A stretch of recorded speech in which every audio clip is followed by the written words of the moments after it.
చెప్పిన మాటలు ఇప్పుడు మలయాళం ఇండస్ట్రీలో దుమారం రేపుతున్నాయి. ఇన్నాళ్ళు మదర్ ఇండస్ట్రీకి అనుపమ దూరమైనందుకు కారణం ఇదేనా అంటూ మాట్లాడుకుంటున్నారు.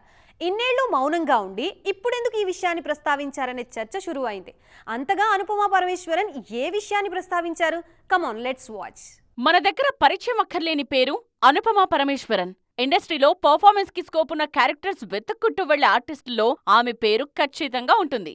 ఆ మధ్య పక్కింటమ్మాయి క్యారెక్టర్స్ కే పరిమితమైన ఈ బ్యూటీ ఇటీవల కాలంలో మాత్రం కాసింత గ్లామర్ రోల్స్ కూడా ప్రిఫర్ చేస్తున్నారు. చాన్నాళ్ల తరువాత, అంటే దాదాపు 4 ఏళ్ల తరువాత ఆమె మలయాళంలో ఒక సినిమా చేస్తున్నారు. Janaki versus state of Kerala అనే మూవీలో మెయిన్ లీడ్ గా నటిస్తున్నారు అనుపమ. కోర్ట్ రూమ్ డ్రామాగా తెరకెక్కుతోంది ఈ మూవీ. ఈ సినిమా ప్రమోషనల్ ఈవెంట్ లో పార్టిసిపేట్ చేశారు అనుపమ.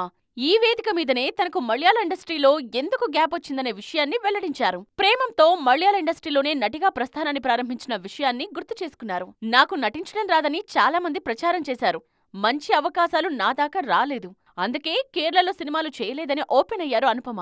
అదర్ ఇండస్ట్రీస్ నన్ను ప్రోత్సహించాయి. ఇన్నాళ్లకు నా నటన మీద నమ్మకంతో ఈ సినిమా అవకాశం వచ్చినందుకు ఆనందంగా ఉంది అన్నారు. నేను ఇవాళ ఈ స్థాయిలో ఉండటానికి సహకరించిన వారికి ధన్యవాదాలు. నన్ను హేట్ చేసిన వారికి, ట్రోల్ చేసిన వారికి కూడా థ్యాంక్స్. వాళ్ల వల్లే నేను మరింత స్ట్రాంగ్ అయ్యాను అంటూ అనుపమ ఇచ్చిన స్పీచ్ వైరల్ అవుతోంది.